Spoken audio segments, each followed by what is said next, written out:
La clase de hoy está programada para presentar el trabajo práctico especial y hacer algunas consultas de eso, pero como algunas clases hemos dejado algunos temas afuera, voy a aprovechar un rato al principio para dar algunos de esos temas que nos han faltado. ¿Sí? Acuérdense que, o entérense si no, que esto es una materia universitaria que tiene un listado, un temario, un cronograma. Nosotros somos facilitadores de todos esos temas, pero que algún tema no lo hayamos explicado 100% en clase, mirando el ejemplo, no significa que no se toma o que no es parte de la materia, ¿sí? Todo lo que está puesto a ustedes como material es parte de la materia y de lo que entra también en examen y de lo que tienen que saber para también todo lo que viene después, ¿sí? De todas formas, vamos bastante bien, nos faltan 5 o 6 slides de cada set y voy a agarrar ahora un mechadito de todos esos. Cuando vimos la parte de JavaScript 2, ¿se acuerdan qué era lo que habíamos trabajado? ¿Arreglos? Sí, ¿qué más? ¿Qué más había en esta clase? Arreglos es la que se acordaron, bien. Había otra más que era funciones anónimas. Después había otra más que era el tema del parseInt y la conversión de tipos. ¿Sí? Y el último de los ítems es el ejemplo del reloj, que acá lo que vamos a trabajar es con una bomba, ¿sí? Terroristas a abstenerse de esta clase, pero era un buen ejemplo para mostrar eventos de tiempo. El objetivo es hacer una cuenta regresiva, como si fuera una bomba, que haya un botón, ¿sí? Es una bomba media rara, pero bueno, es así. La bomba, apretás el botón, se queda en 5, todavía no empieza, te da tiempo de irte, 5 segundos, sin correr el tiempo, y después empieza a correr el tiempo, y explota cuando llega a 0. ¿Sí? ¿Se entiende la idea? Primero no pasa nada, te deja escaparte sin que siquiera corre el tiempo. Y después empieza a descontarse el tiempo. Obviamente no va a ser tan bonita como esa bomba, mi página web con una bomba, pero vamos a ver cómo nos sale. Bueno, ¿qué necesito para hacer una bomba, una página web que tenga una bomba en un HTML? A ver qué tengo acá. Acá tengo varias cosas más, pero las borramos. Un párrafo, que es el lugar donde voy a poner cuánto tiempo queda, y un botón que hace empezar la bomba. ¿Quieren algo más que eso?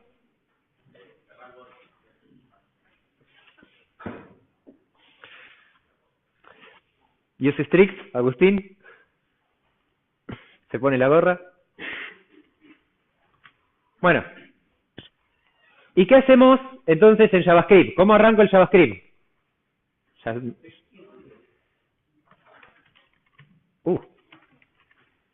Qué raro que esté.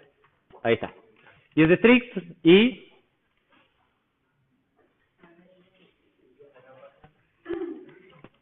document.addEventListener DOM content loaded.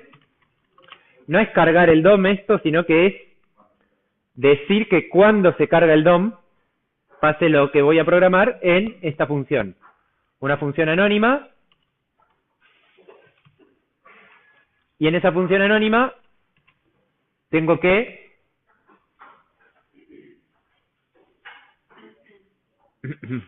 sí, tengo que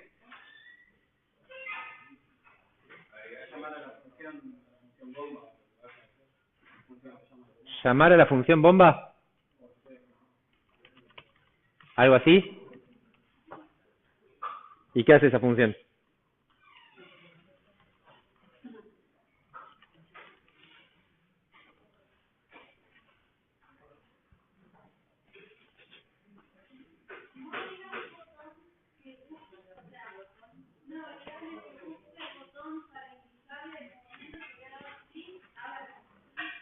Bien. Déjenme un segundo que les pongo algo con lo que puedan ver la pantalla. Ahora sí. ¿Mejora? A mí me mata la vista, pero bueno. Entonces, llamo al explotar bomba. y después hago document, query selector. El query selector, ¿se acuerdan cómo funcionaba? Están charlando un montón hoy. Al query selector es como el getElementBy selector de CSS. Entonces, si le paso un ID, es lo mismo, un numeral, es lo mismo que el query selector by ID. Punto addEventListener.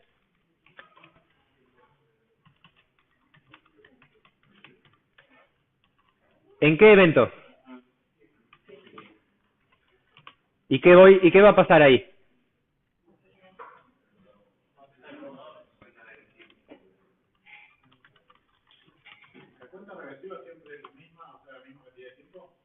Sí.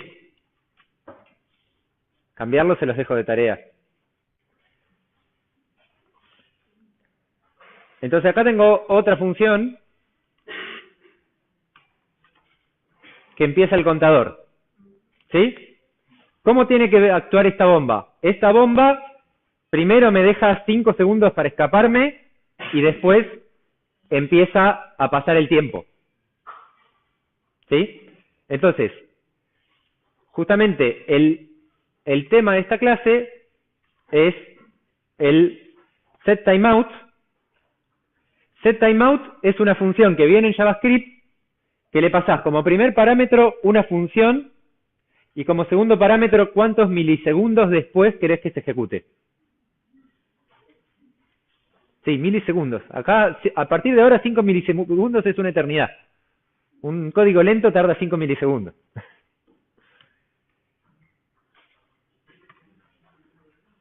Entonces, setTimeout, si ustedes le ponen, no sé, algo que vamos a programar, coma 1, significa 1 milisegundo, no un segundo. ¿Cómo sería un segundo? 1000. ¿Y 5? 5000. Excelente.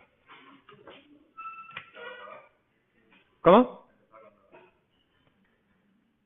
Empezar contador es, o empezar cuenta regresiva, o, no sé, hay como dos tiempos, ¿no? El tiempo sin que corra y el tiempo que corre, entonces tengo como dos empezar, y el tema del nombre de las funciones está quedando medio complicado. Yo voy tomando los nombres que me dicen ustedes, así que necesito alguno que se ponga creativo y buenos nombres. Y acá una función que va a ser otra, que es la que va a empezar después el temporizador bien de segundo por segundo, ¿sí? Empezar cuenta regresiva. Esta función, empezar cuenta regresiva, lo que tiene que hacer es pasar un segundo y descontarme 1, pasar un segundo y descontarme 1, pasar un segundo y descontarme 1, hasta que llegue a 0. ¿Sí? Está buena, como me gusta el análisis, pero ¿cuál es el problema del for? A ver, ¿cómo lo haríamos con un for? Si yo hago un for, y acá hago los setTimeout, algo así decían. Sí, es verdad, se te ocurre un for porque hay una idea de ciclo, ¿no? Y está bien que se te ocurra un for, porque es un ciclo, eso sí. Si vos pusieras un for con un setTimeout acá, ¿qué es lo que pasaría? El for dice, dentro de 5 milisegundos hace tal cosa, pero después no se queda esperando ahí hasta que esto pase. Sigue así, y te dice dentro de 5 milisegundos, 5000 milisegundos, hace otra cosa, y dentro de 5 segundos otra, y dentro de 5 segundos otra, y dentro de 5 segundos otra. Pasan 5 segundos y se ejecutan todas a la vez. Porque todas se programan a partir de ahora. El setTimeout es no bloqueante, o sea, la función empezar contador ejecuta el setTimeout, programa esto para dentro de 5 segundos y termina. No se queda esperando acá los 5 segundos. Termina automáticamente y lo que pasa es que se programa otro evento, ¿vieron como el evento del clic? Se programa un evento cuando ya hayan pasado los segundos. ¿Y qué pasa cuando ya hayan pasado los segundos? Esta función. Este es el event listener de cuando pasó este tiempo. ¿Sí? ¿Se entiende la analogía del event listener y el que terminó el tiempo? ¿Sí? Es una clase de eventos que la genera solo el sistema. Nosotros hasta ahora habíamos trabajado con el click o el input, que eran cosas que generaba el usuario, pero algún que otro evento que generaba el sistema ya habíamos visto. ¿Cuál evento que generaba el sistema habíamos visto?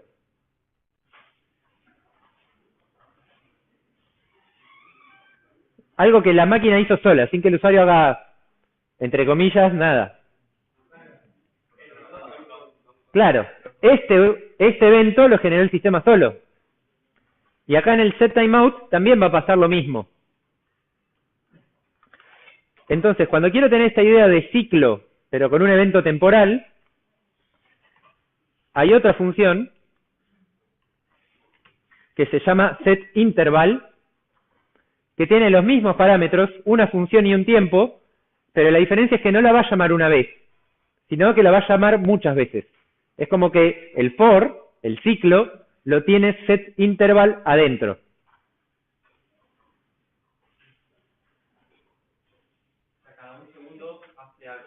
Cada un segundo hace lo que esté programado en la función clock, en este caso, digamos.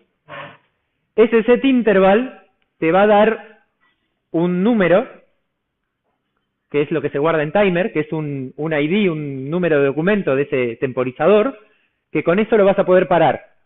Porque si no, ese clock te queda infinito. ¿Sí? Entonces, infinito hasta que el usuario salga de la página, ¿no? Cuando el usuario se va de la página, corta. ¿Sí?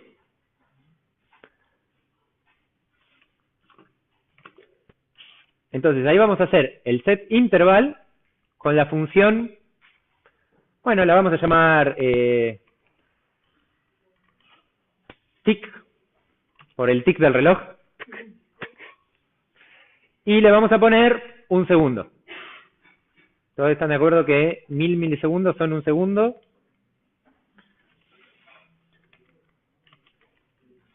Y esa función tick, ¿qué es lo que va a hacer? O restar un segundo al reloj. ¿Dónde tengo el reloj? ¿Eh? En el párrafo lo muestro. ¿Sí? Pero ¿dónde lo tengo guardado de verdad? En el párrafo se lo muestro al usuario. No. Claro. Mostrar cosas en el DOM está bien porque es la única forma de mostrarle al usuario que tenemos, pero leer datos de ahí y usar el DOM para guardar datos no está bien porque lo estoy llevando al DOM y ahí pasan un montón de cosas como que se convierten los tipos. Se convierte a string y después me lo traigo y es un string. Let segundos. ¿Les parece bien si 5 segundos inicial, como para que no se haga muy lento? Cosa de que en 10 segundos terminamos la demo. Segundos, ¿cómo le resto 1? Menos menos.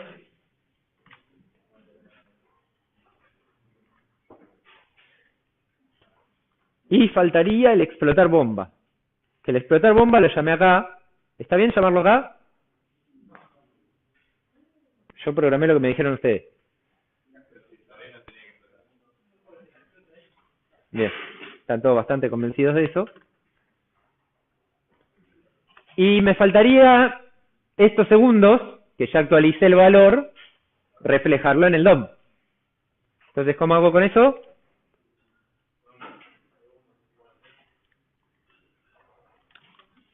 Bueno, eso ya era más avanzado, pero me gusta. Si segundos es igual a 0,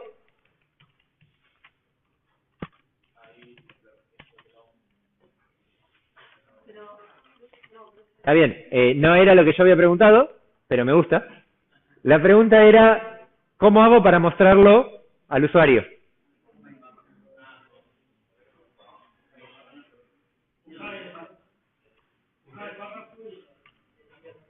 Document.querySelector. Yo en los ejemplos siempre hago uno con query selector y uno con getElementById, getClassById, para que cada uno elija, ¿sí? Yo voy cambiando medio de uno a otro para ejercitarlos también. Porque es lo que pasa, vos vas a un proyecto y está programado de una forma, y vas a otro proyecto y está programado de otra forma.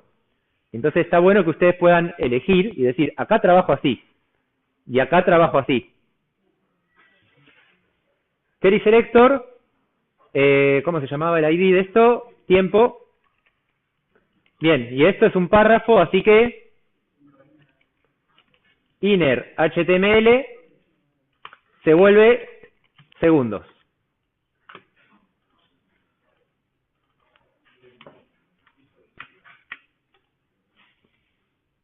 A ver, F acá, consola.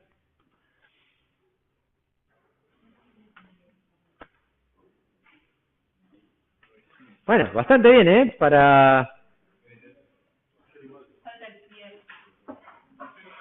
Sí, ¿cómo? Falta el clear interval, pero además hay algo... Ah, claro, no. Sí, esperen. Yo hago el clic. Empieza... ¿Se acuerdan que me da 5 segundos para esperar esos 5 segundos? Me olvidé yo y... Hago clic, tengo que esperar un rato, que son esos 5 segundos, y si todo va bien, después empieza la cuenta regresiva. Y sí, empieza en 4, porque del 4 al 3, del 3 al 2, del 2 al 1, del 1 al 0.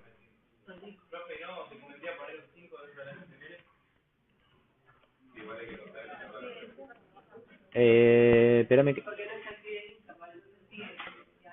Bien, están hablando de varias cosas a la vez. Hay algunos de ustedes que me están diciendo que mostrar algo en el HTML de entrada. ¿Sí? Mostrar el 5. Y hay otros que me están diciendo que falta un clear interval para que este tick deje de pasar. ¿Sí? Y están los dos en lo cierto, así que vamos a hacer las dos cosas.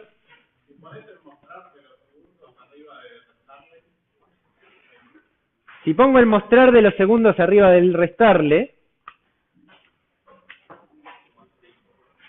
me va a mostrar el 5, pero no me va a mostrar el 0.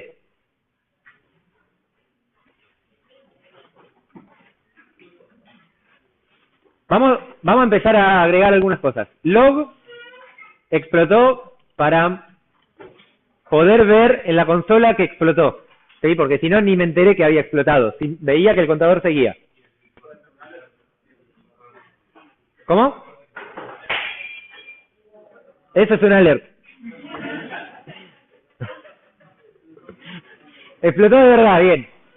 Nunca fue tan literal este ejercicio.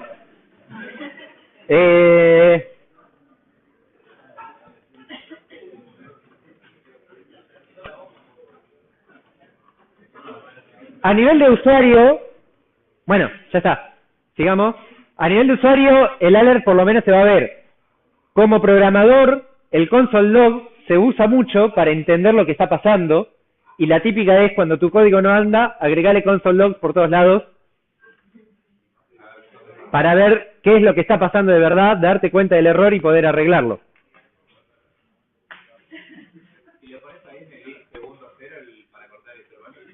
¿Cómo corto el intervalo?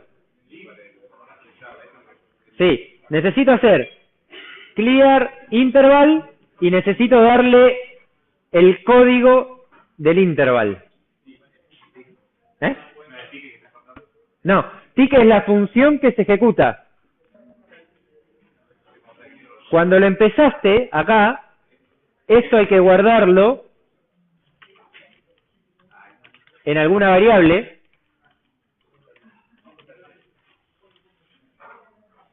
para poder hacer acá tick ID. Necesito una variable, esto es, se le llama un handler, no tengo buena traducción para handler. Me gusta. Sí, el manejador del temporizador. ¿Sí? Entonces, voy a escribir la palabra handler, así de paso ven cómo se escriba.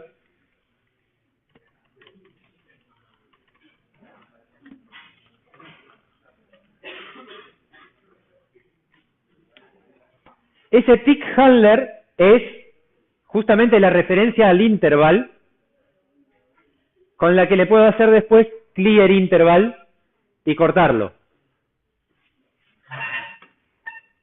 Y ya que estábamos con el tema de los segundos, lo que podemos hacer es ponerlo cosas por todos lados. Empieza el escape, no sé, y acá le puedo poner el segundos.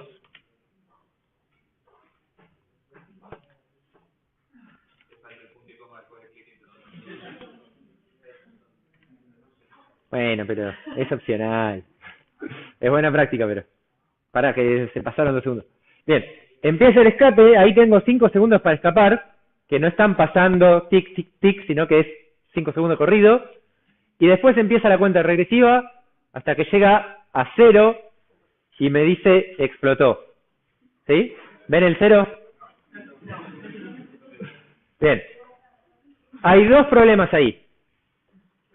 Uno es lo que charlábamos con el compañero acá, que yo el poner los segundos lo puse antes del menos menos, a pedido de ustedes, lo cual no está bueno.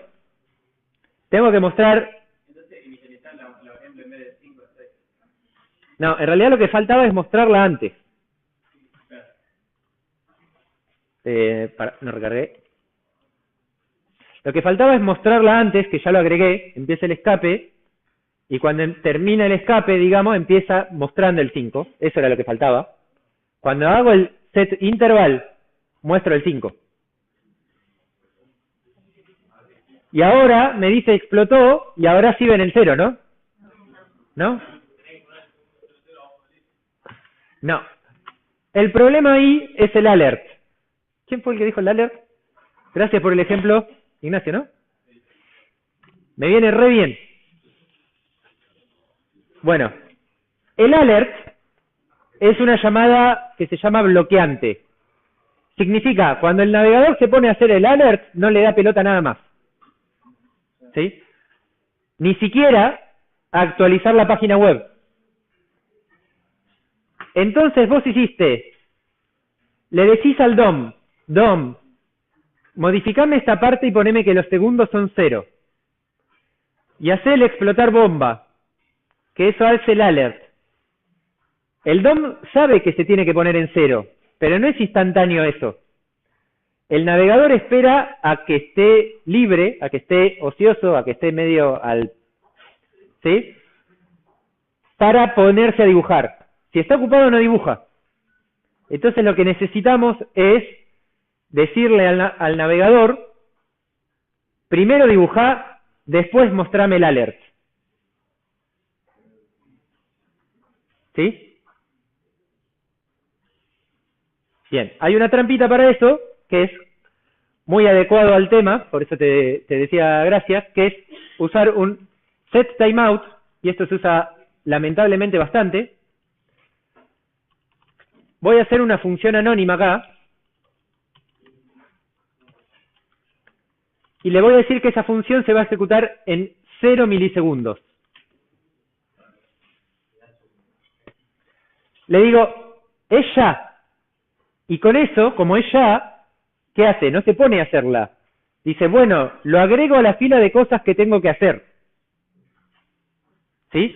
Porque lo que hace el navegador es tener como una fila del banco, ¿sí? De las cosas que tiene que hacer. Ejecuta un código, ejecuta otro código, ejecuta otro código. Cuando el usuario hace clic, se agrega a la fila de cosas que tiene que hacer el event listener de ese clic. Y cuando el navegador está al pedo y llega... lo dije, no lo tenía que decir para que no salga grabado.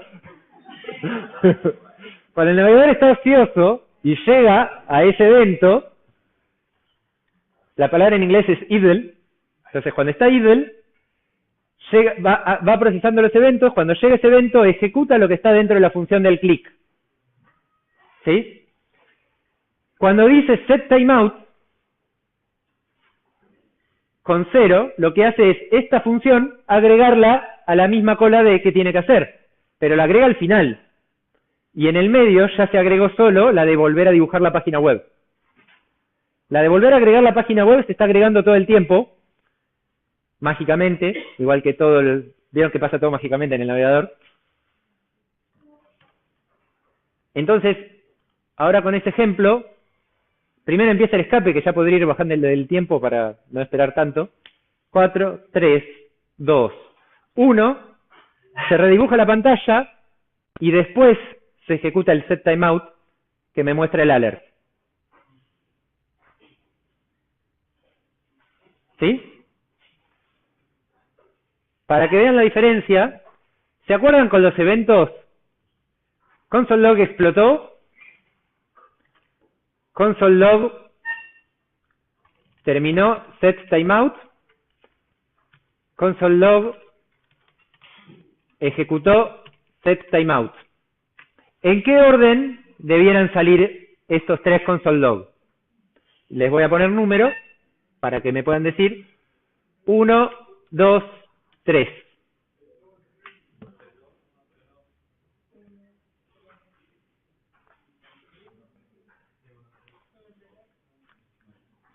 A ver, ¿quién dice 1, 2, 3? 1 ya, 2, 3, 4. ¿Y quién dice 1, 3, 2? Bien. ¿Alguno de los que dice 1, 3, 2 que argumente por qué? Porque como le dice la pautita esta, lo último que tiene que ejecutar es lo que está dentro del sistema. No sé, es lo que están opinando ustedes. Ahora uno de los que dice 1, 2, 3, que diga por qué cree que se ejecuta 1, 2, 3.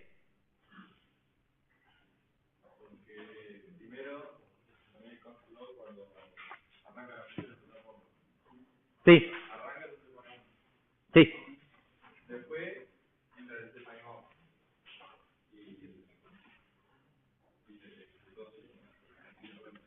Fíjate que el set timeout lo que hace es como una event listener para dentro de 0 segundos de esta función. Pero no es ejecutarla ahora. Es programar la ejecución. ¿Sí? El mismo ejemplo del add event listener, ¿se acuerdan que teníamos 1, el 2, 3 adentro de la función y el 4? Y era 1, 4, 2, 3 cada vez que hacíamos clic. Esto es exactamente lo mismo. Se ejecuta el 1, después se programa la ejecución de esto, y después se ejecuta este, el 3. Y recién al final, cuando terminó, redibujó la página. Hay un paso intermedio que sería redibujó la página, y recién ahí se ejecuta la función que hace el alert y el console log. ¿Sí?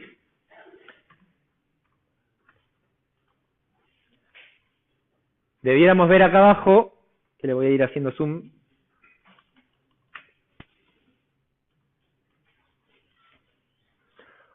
Uno, 3, el alert de explotó. El alert de explotó es bloqueante, entonces todavía no me salió el otro console log. Se quedó ahí trabado. ¿Sí? Ese es como el tipo molesto que se te pone en la caja y dice, de acá no me voy hasta que no me atiendas. Bueno, el alert es ese. De acá no me voy hasta que no me hagas clic. Por eso hoy no veíamos el 0. ¿Sí? Entonces ahí, cuando yo le pongo OK, ahora sí se ejecuta el set timeout, el console log del set timeout. ¿Sí? ¿Sí o no?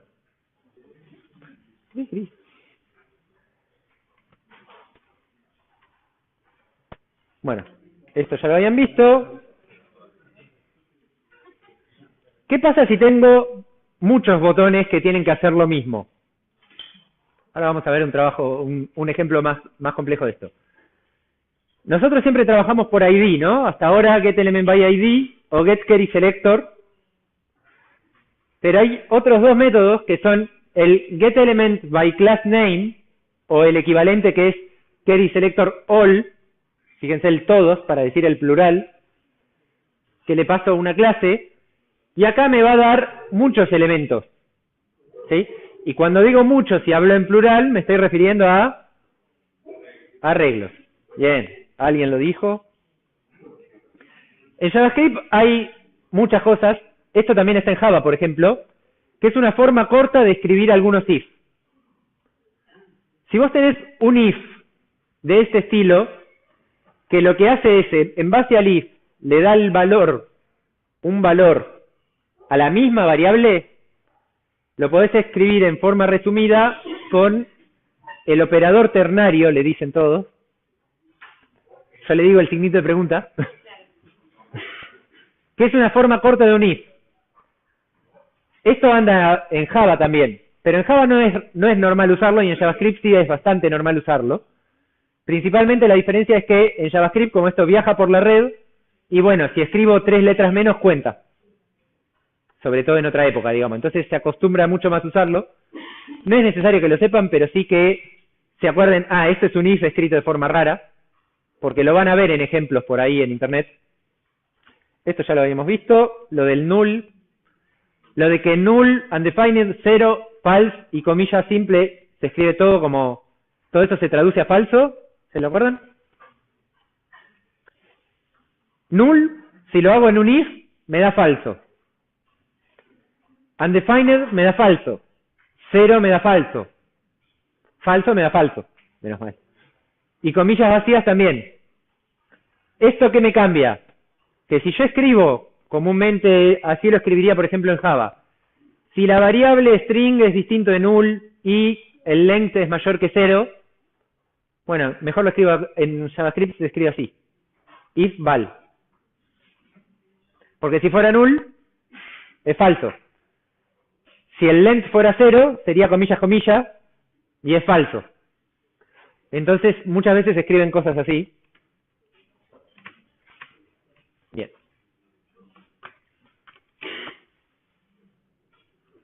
Y en la parte de JSON, funciones, habíamos quedado por acá. Retomando con el setTimeout. Esta era la diferencia, ahora que entendimos mejor el setTimeout, entre var y let. Si yo tengo este primer código, que lo voy a copiar de acá, y lo ejecuto en la consola, este código, ¿se llega a leer ahí? No. ¿Ahí se lee? Este primer código declara una variable con var en un for y programa 5 setTimeouts. Sí. Sí, ya sé que lo expliqué. Estoy enganchando para lo que viene después. Volvemos a la parte de función. Entonces, este setTimeout lo que hace es un console log de la variable. ¿Sí? ¿Se acuerdan cuánto tiene que dar acá? ¿Cuánto va a dar? 5 veces 5. ¿Sí? Este i empieza en 0, después 1, 2, 3, 4. En el 5 corta el for. Queda valiendo 5. Se programó con el setTimeout 5 console log. Y ahora me imprime 5, 5, 5, 5.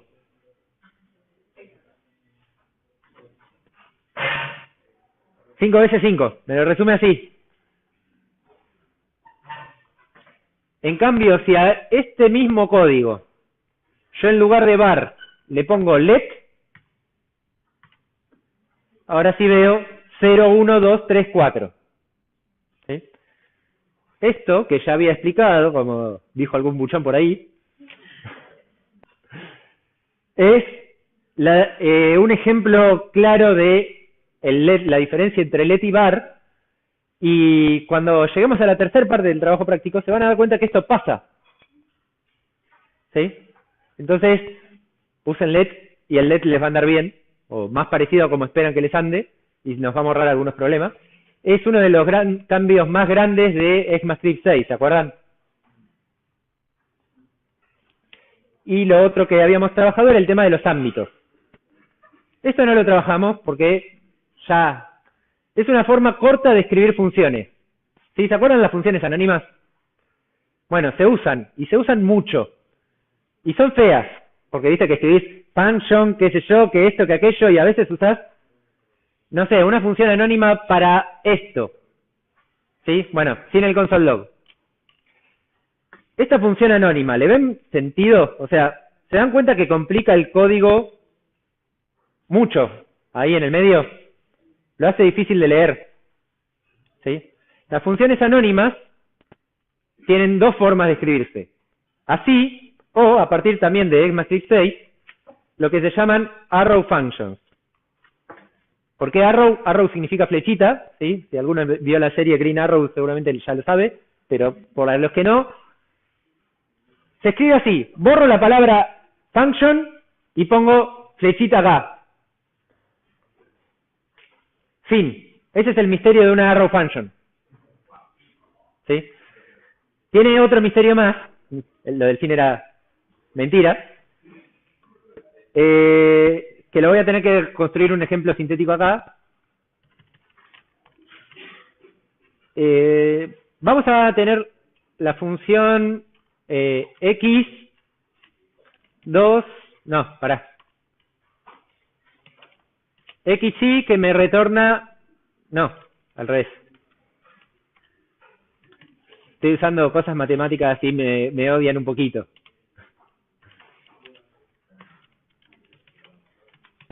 Bien, ¿qué hace la función i? Retorna x más 2, ¿sí? Esta función i yo la podría haber escrito también así. La llamo i2 para que no se choque, ¿no? Function x return x más 2. ¿Todos están de acuerdo que esas dos son lo mismo? ¿Sí? Bueno, vamos con arrow functions. Let y 3 van a ser todas lo mismo, ¿sí? X, flechita, return, x más 2. ¿Sí? Es lo mismo. ¿Todos de acuerdo? Cuando una función arrow tiene un solo parámetro, los paréntesis son opcionales. ¿Sí? Cuando una función arrow tiene una sola línea con un return, las llaves y el return son opcionales.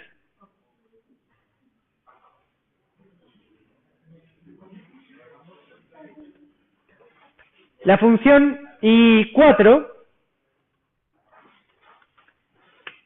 dado x, me devuelve x más 2.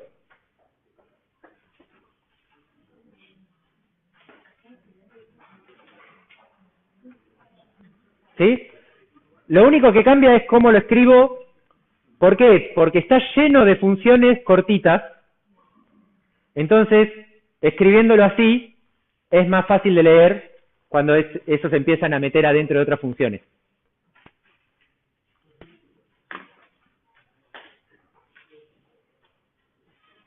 ¿Listo? ¿Funciones arrow? ¡Wow! And took a suite. No ven la serie. Mírenla. Bueno, vamos a poner todo esto en práctica con este ejemplo. Un botón ver más, ¿sí? Todos conocen el botón ver más, ¿sí? Pero en una página de noticias que tiene muchas noticias, ¿cuántos botones ver más hay? Hay un montón, ¿sí? Entonces el programador JavaScript es vago. No, mentira, sabe programar muy bien, entonces no quiere repetir código.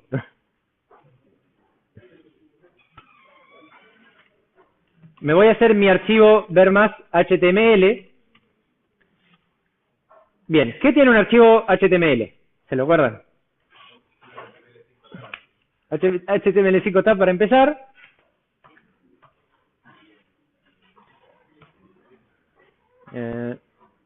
Y después vamos a ponerle el botón.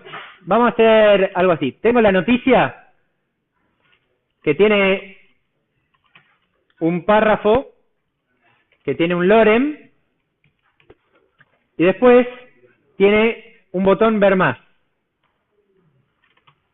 Sí, estoy escribiendo la consigna, ¿sí? El HTML lo paso medio rápido, ahora cuando vamos al JavaScript ese botón ver más, lo que tiene que hacer es que el resto de la noticia pase a ser visible. Entonces voy a escribir el resto de la noticia en un div.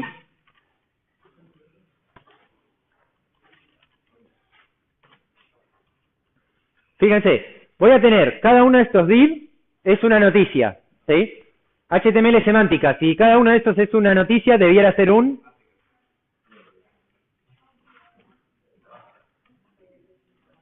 Cada una de esas noticias es un article.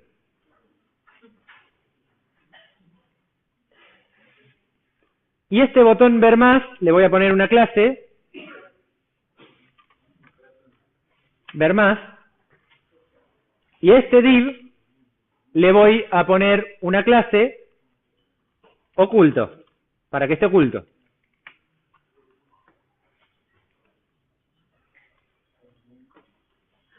¿Sí? Y vamos a programar el CSS de esto.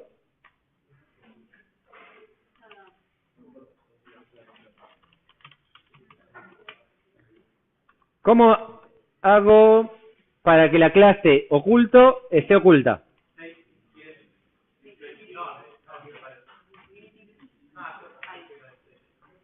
Visibility hidden. ¿Sí? Hace casi lo mismo, pero el problema es que el display, cuando lo querés volver a poner, tenés que saber cuál era. Entonces, esto se agregó después para no usar display known. ¿Y cómo hago para tener un archivo JavaScript? Script CRC, JS, ver más, JS. Y acá era document as... Ya me aburrí de escribir esto.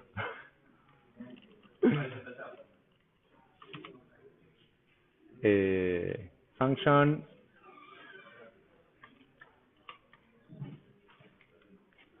Y un tip. A los Adevent Listener, nunca usen arrow function ahí.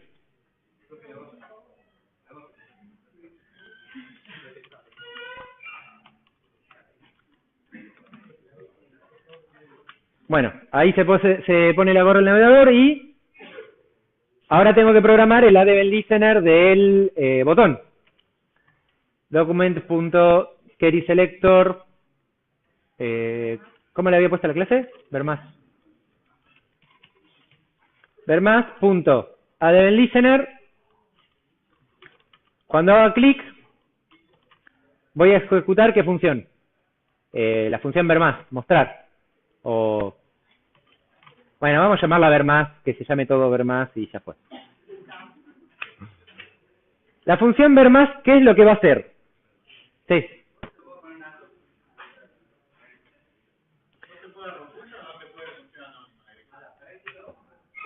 Sí, función anónima sí se puede. Arrow function se puede, pero tiene una diferencia que necesito programar un cachito más y te la muestro. O sea, es algo tan finito como lo de var y let. La mayoría de las veces no te importa hasta que no te anda por eso. Entonces, le cambio la clase. ¿Sí? Bien, toggle. Unos cuantos dijeron toggle. ¿A qué? Document.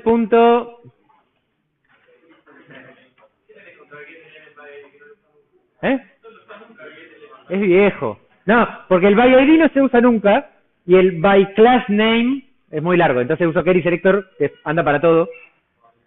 Bueno, no lo podemos hacer así. O sea, sí podemos, pero la idea ahora es ver algo más.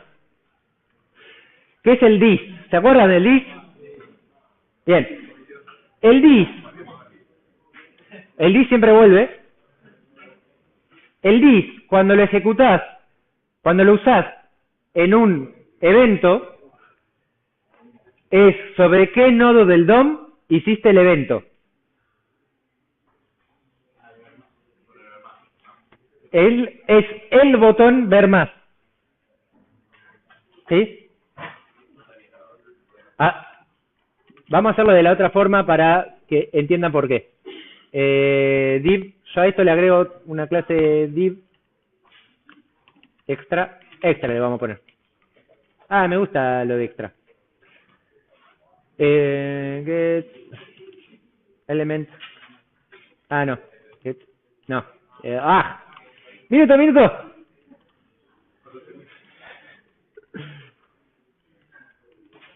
Ahí está. Punto. Ahora sí. Tengo que programar con muchos enters porque si no, no entra, ¿no? Eso ya lo entendieron. Toggle oculto. ¿Qué es lo que hace el class list toggle? ¿Se acuerdan? No cambia una clase a la otra. Agrega o quita la clase. No, si vos acá le ponés 3 clases, te agrega o quita las 3. No tienen nada que ver entre sí.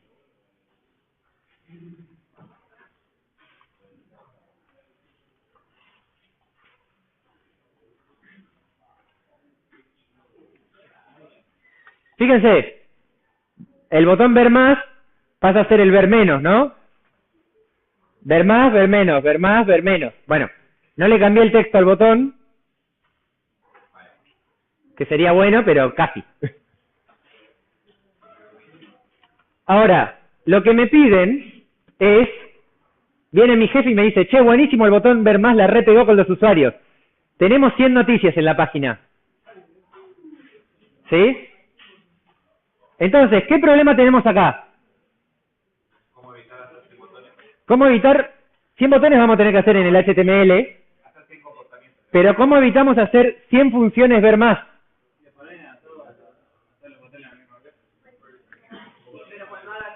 Bien, ahí empezamos a tirar ideas.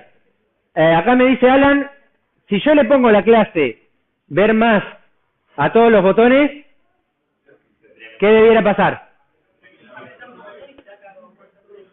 A ver, allá Horacio me dice, aprieta un botón y se abren todas.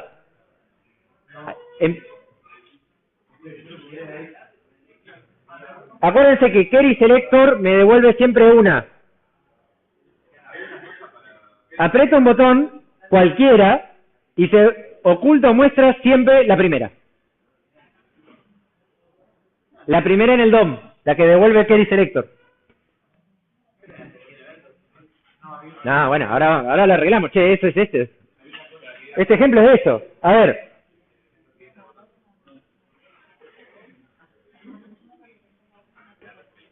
Empecemos por el principio. Vamos a tener por lo menos 3 noticias. 3 noticias exactamente iguales.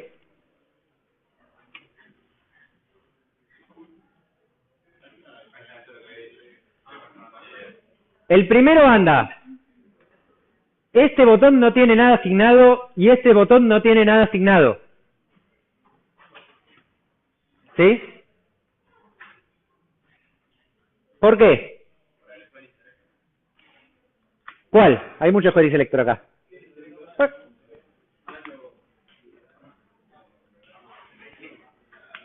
Query selector, me dijeron, el query selector era para uno, el al era para muchos, anda en el primero, no anda en los otros dos, deben ir por ahí. ¿Sí? ¿Cuánto? Hay 2 query selector. ¿Cuál es el que hace que ande solamente el primer botón?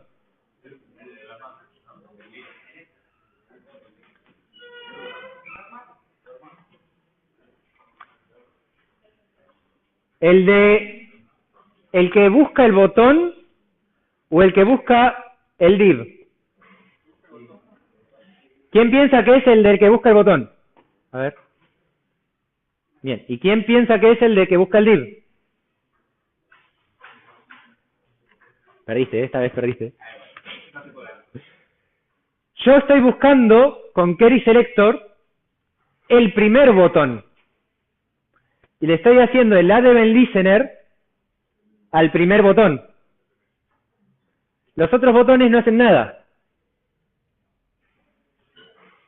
¿Sí? Entonces, para cambiar esto, en lugar de query selector, tengo que usar query selector all. Si trabajas con el tendría que poner allá query selector all y Sí, ahora vamos a la segunda parte. Primero que anden los botones. Primero que todos los botones llamen a la función, después que la función haga siempre lo que tiene que hacer. Query Selector All me va a devolver un arreglo, no un botón. No me va a dar un botón, me va a dar un arreglo de botones. ¿Y qué hacemos con el arreglo de botones? No puedo hacer botones.addEventListener. Eso no anda. Porque si le hago addEventListener, ¿a quién le estoy haciendo addEventListener acá? Al arreglo, no a todo el arreglo, al arreglo en sí.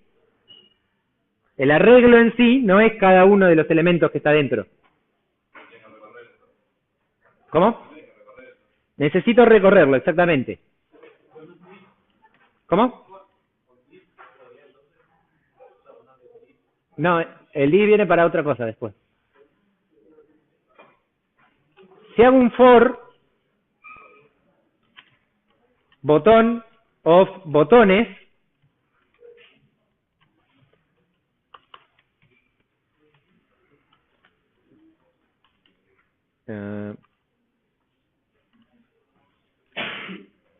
para cada botón de los botones, a ese botón, hacele un addEventListener.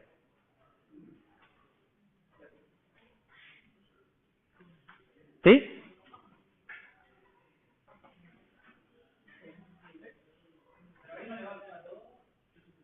A todos los botones le va a agregar la función ver más, para que todos los botones hagan el ver más de su noticia. Lo que me falta después va a ser arreglar la función ver más para que ande, ¿sí? Acuérdense cuál es el objetivo. El objetivo es, tengo 3 noticias, pero no quiero tener 3 funciones. ¿Por qué no quiero tener 3 funciones? Porque 3 es fácil, pero el día que sean 100, no voy a tener 100 funciones. ¿Sí? Entonces, ¿cuáles fueron los cambios de lo que ya sabíamos? Cambiamos el Query Selector por Query Selector All. En lugar de un ID, como veníamos usando siempre, ahora uso una clase. Entonces esto ahora me puede dar un arreglo. Me va a dar un arreglo. Como ese arreglo tiene, ¿cuántos elementos? En esta página web, ¿cuántos elementos hay? 3. ¿Y podría tener 0? Sí, si no hubiera nada con esa clase en el DOM, estaría teniendo 0 elementos en el arreglo. Y entonces hago un for para recorrer los botones y a cada botón le hago un EventListener. A este for se lo suele llamar for each, porque es para cada botón en botones, el para cada en inglés se dice for each, para cada botón en botones, a ese botón agregarle la de EventListener.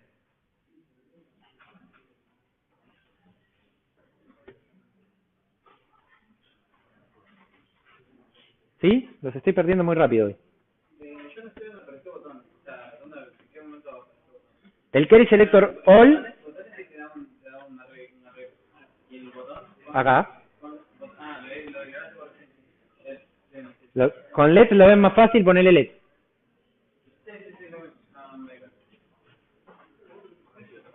¿Sí? ¿Sí? ¿Los estoy perdiendo? Acá adelante. Bueno. No. ¿Te está siguiendo? Estoy preguntando por sectores. Sí. Sí. Sí. Yo te juro que esto lo vas a entender re bien, pero no todavía. No cambia qué botón es. Cuando vos decís const botón, es que no vas a cambiar de botón. Pero en cada ciclo del for. Significa que dentro del ciclo del for, desde esta llave hasta esta llave, vas a trabajar siempre con el mismo botón. No significa que ese botón adentro no vaya a cambiar, no significa que en el siguiente vuelta de for sea otro botón. ¿Sí? Es como lo del let, viste que el let era una variable para cada una y el for, por más que lo pongas acá y esté afuera de la llave, es como si lo pusiera adentro. Bueno, es lo mismo con esto.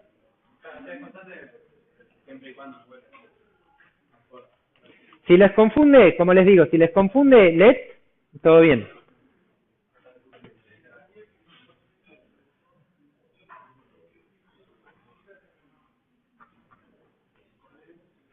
Bueno, ¿qué debiera pasar acá? Todos los botones van a funcionar, ¿no? ¿Ven cómo funciona el primero? ¿Ven cómo funciona el segundo? ¿Y ven cómo funciona el tercero? ¿Sí? Todos los botones hacen el ver más de la noticia. Todos de la misma. ¿Sí? Claro, ahora lo que necesitamos cambiar es este query selector. Y acá vamos a usar otra solución. Porque acá está bien que sea query selector, no necesito ponerle all, yo quiero que sea uno.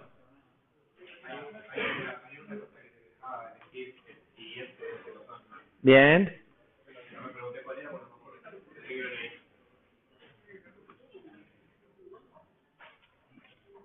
Entonces, con query selector all tenemos muchos nodos del DOM.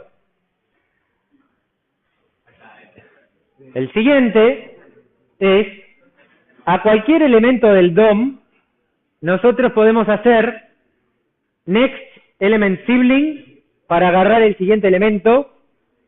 ¿Sí? ¿Se acuerdan el árbol del DOM? ¿Se acuerdan el arbolito del DOM? Está como 5 veces en la celda y le voy a poner 10.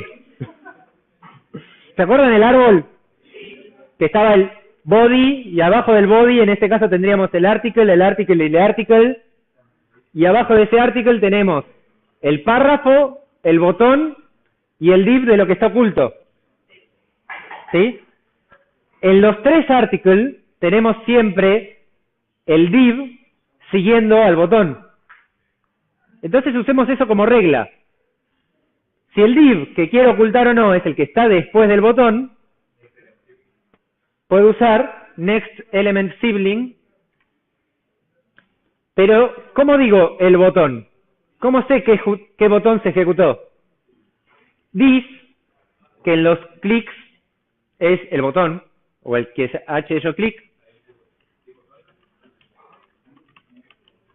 Next element sibling, ¿y eso qué es? Si this es el botón y next element sibling es lo que esté después, ¿qué sería? El div oculto, o sea, vendría a ser lo mismo que esta línea.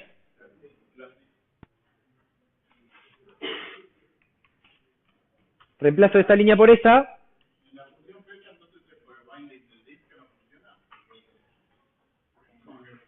¿Cómo? Qué ganas de spoilear, sí. Ahora, traducile binding a...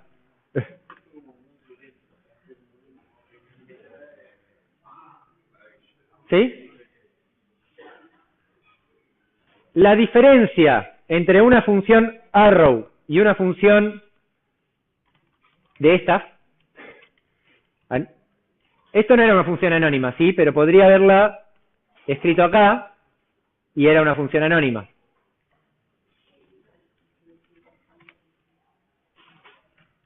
Y dice la teoría, porque le puedo errar, que si vos haces esto y cambiaste esa función a arrow, que tampoco lleva el punto y coma, la función es arrow de una línea,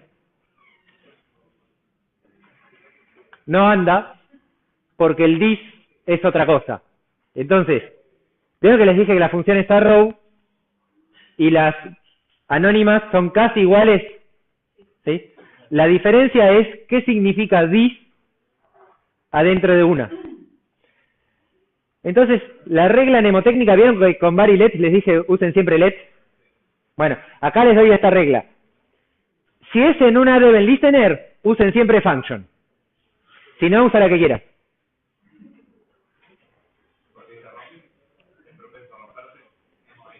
Porque this no va a ser el que esté ejecutando el botón.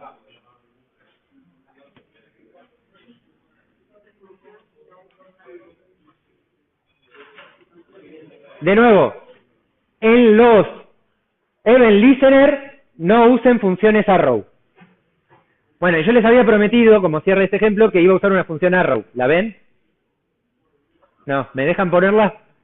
¿Me dejan hacer la función arrow? La voy a escribir abajo. Botones.forEach es un método que tienen los botones. Botón. Oye, del listener.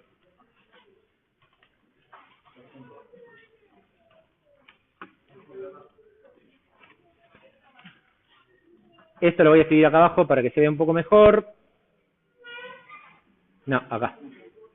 Bueno, tengo que poner muchos enters para que entre en una sola pantalla. Esto es otra forma de escribir el mismo for each. ¿Vieron que este for les dije que se conocía como for each? Bueno, los arreglos en JavaScript tienen un método que se llama for each.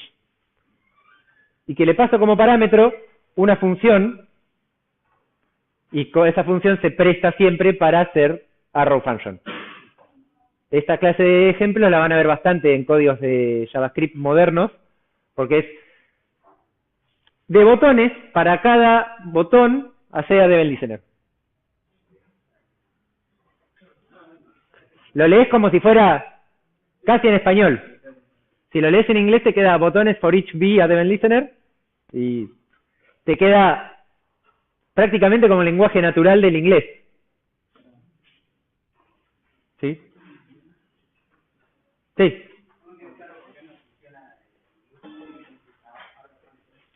La definición de this es diferente en arrow function que en una function normal. Reglas de Chrome. Reglas del... No, ni siquiera de Chrome. Reglas de ECMAScript. Reglas del estándar de JavaScript. This, yo te dije, this es el evento que ejecutó, es el elemento del DOM que ejecutó el evento. Si es una función, una function. Si es una arrow function, no es verdad eso.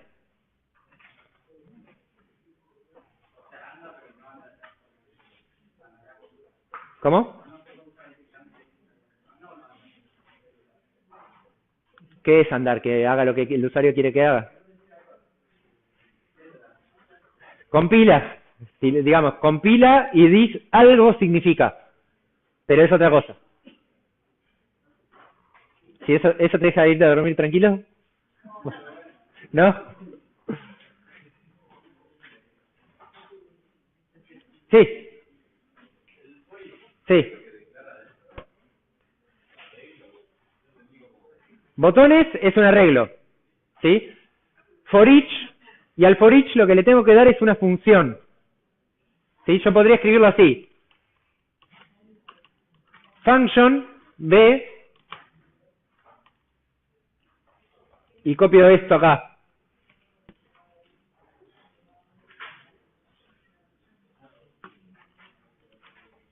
Es lo mismo que esto. A los botones, para cada uno ejecutame esta función. ¿Sí? De nuevo las reglas de las arrow function. Borro function, le pongo flechitas. Como es un solo parámetro, le borro los paréntesis. Como es una sola línea, le borro la llave y me queda eso. Y el punto y coma si tuviera, que ya no lo tenía. Y queda así de cortito. Sí.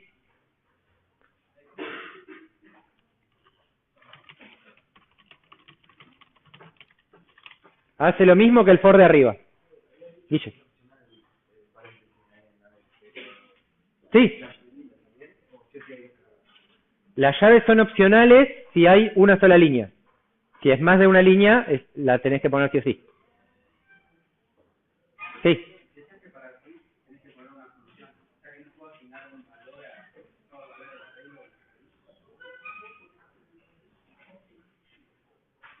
¿Asignar? No, no podés asignar. No podés asignar porque es un const SB. Y entonces como es un const, vos no podés hacer algo así porque es un const. en este for each. En este for each, este B es un const.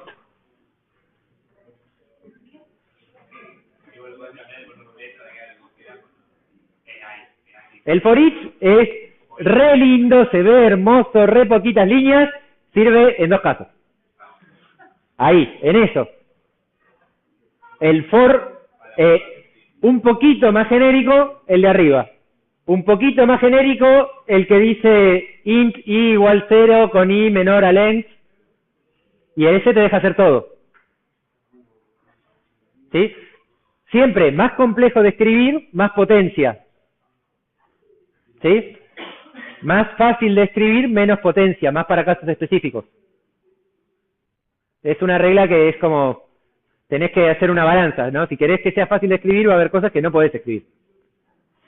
Si querés que sea difícil de escribir, va a ser difícil de escribir. Si querés que sea genérico y que te deje hacer cualquier cosa, va a ser difícil de escribir. Fíjate, tomando esa regla como regla general del código, vale, este código de acá, el que yo tengo ahora, si borro esto que está repetido, dejo uno cualquiera de los dos, es mucho más difícil de escribir que el que tenía primero que andaba para un solo botón. ¿Sí? Tengo que hacer un for, tengo que usar el this, tengo que recorrer el DOM, pero es más genérico. Entonces, genérico versus facilidad. Nunca vas a tener las dos. Siempre vas a tener que buscar el balance entre esas dos. Y de eso se trata la profesión casi, ¿eh? El 80% del área de sistemas y de programación es ese balance.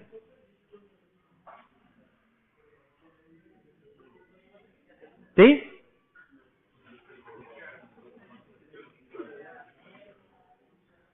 Bien. ¿Alguna pregunta de eso?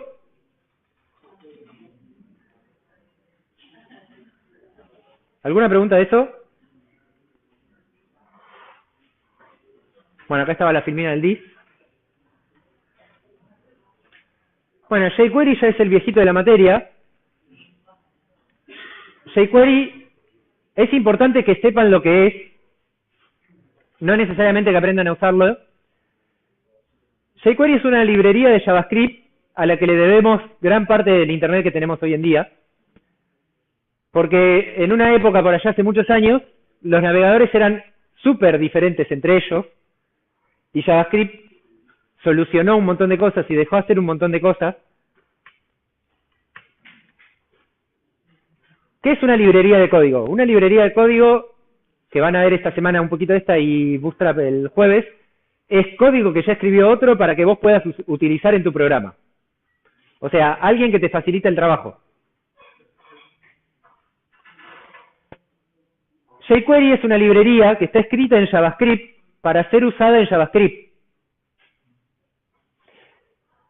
Y te deja hacer muchas cosas que en otro momento eran más difíciles. Te simplificaba el manejo del DOM, te daba métodos, por ejemplo, para seleccionar uno o más elementos. ¿A qué le suena eso? Para seleccionar un elemento del DOM, ¿le suena algo? Está, query selector, getElement by ID, y ejecutar una acción sobre ello. ¿Sí? Add event listener, todos esos. Antes se hacían con jQuery. ¿Por qué antes se hacían con jQuery? Porque los navegadores eran mucho más diferentes entre ellos, entonces en cada navegador lo tenías que hacer de una forma diferente. Entonces tu código terminaba siendo algo como if Internet Explorer 6 hace esto, else if Internet Explorer 7 hace esto, else if Internet Explorer 8 hace esto, si es el 9, si es el 10, si es el 11, y si es Chrome, y si es Firefox, y si es algún otro. Entonces, ¿qué hacía jQuery? Básicamente te escondía todos esos if. Es una de las librerías más utilizadas. Fíjense que está utilizada por muchos sitios de mucho uso. Este puntito de acá de jQuery. Todo eso va bajando porque JavaScript mejoró mucho. Entonces, yo les voy a mostrar lo que tiene jQuery. Fíjense cómo esto es la evolución de jQuery en el tiempo. Esto es 2004, esto es 2008 Esto es 2013 acá, y esto es 2018.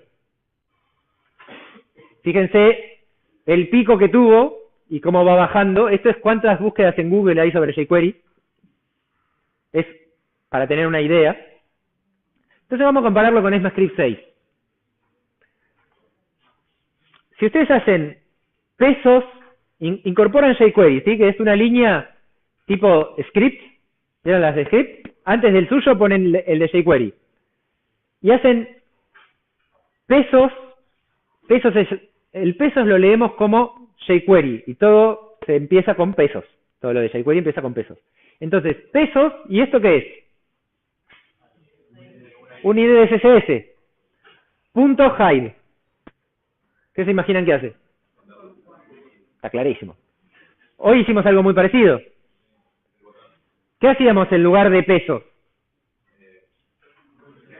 Document.querySelector. Y en lugar de hide sería un add class, class list, add class hidden. ¿Sí? Fíjense que jQuery trataba de que sea todo el código bien chiquitito.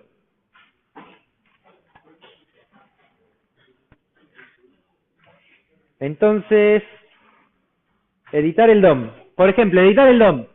pesosli.text, texto. ¿Qué hace? ¿Qué se imaginan que hace, digamos?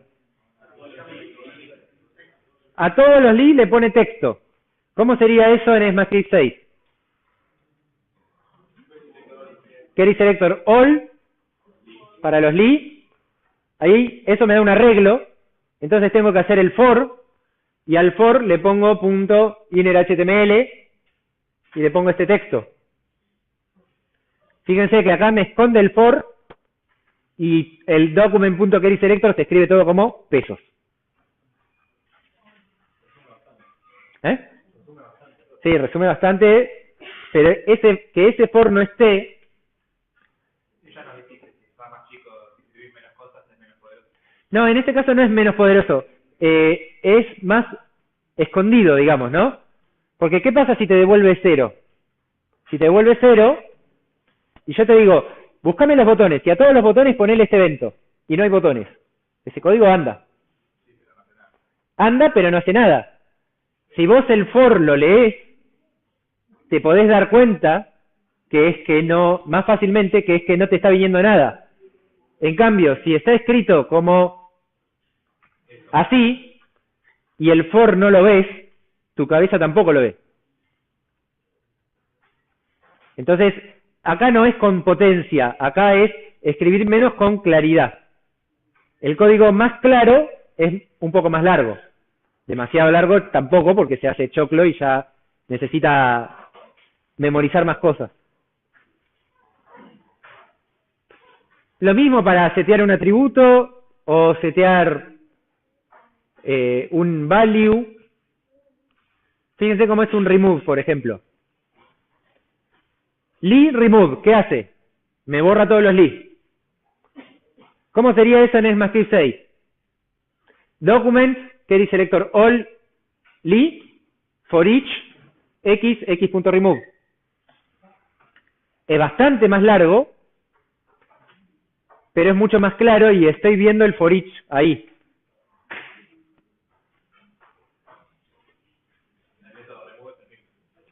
Sí, por suerte. Fíjate otra cosa, esto es con ECMAScript 6, no antes de ECMAScript 6. Antes de ECMAScript 6 no había arrow, no había for each, no había QuerySelector all. Bueno, este de última estaba el getElementByClassName, pero... Entonces, el addClass, el removeClass y el toggleClass es el class list de ECMAScript 6. ECMAScript 6 copió todas las buenas ideas de jQuery que ya usaba todo el mundo. Y lo que hizo es meterlas nativas en JavaScript. Parent, next, pred, nextAll. Lo de recorrer el DOM que vimos recién. Next es el next element sibling que usamos recién en el ejemplo.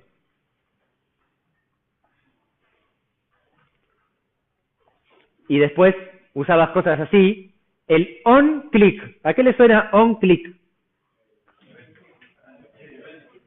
Fíjate que Cambiar el pesos por document get element by o get query selector. El on por add event listener y el add class por classlist.add y lo tenés escrito en ECMAScript 6. Es cambiar una palabra por otra nada más. Document ready, ¿a qué le suena? DOM content loaded. Y jQuery una cosa que tenía era que le podías poner plugins, que había código desarrollado por millones de personas por ahí. Entonces ponías un plugin para hacer una cosa, un plugin para hacer otra cosa. El loading spin, por ejemplo, es el cosito que aparece girando. Entonces vos ponías una etiqueta por ahí, una clase por ahí, y te aparecía el cosito girando solo. Programando menos líneas vos, digamos. Bueno. Bien, ¿alguna pregunta de jQuery? jQuery, cuando esta materia arrancó, ¿se acuerdan en qué año arrancó esta materia? 2015. En 2015, estaba recién salido el ECMAScript 2015. ¿No? Entonces, la primera vez se dio con jQuery. La segunda vez se dio con jQuery. La tercera dimos más ECMAScript 6 y alguna noción de jQuery. Y cada año a jQuery lo vamos pateando un poquito más atrás. Pero, ¿por qué es importante que lo vean? Porque esa es la que después me dicen en la encuesta. No entiendo por qué vimos jQuery. Bueno, porque vos vas a un proyecto y por ahí usas jQuery. Entonces, ¿cuál es la idea de verlo? Que no salgas corriendo y que digas, bueno, es lo mismo, se escribe diferente, pero es exactamente lo mismo porque en realidad lo que hicieron fue copiarlo. Ah, yo no dije eso bórrenlo del audio. ¿Sí? O sea, eso es algo que pasa en software todo el tiempo. Cuando alguien tiene una idea muy buena y es revolucionaria, todos la copian. Pasa entre lenguajes, pasa entre... ¿Sí?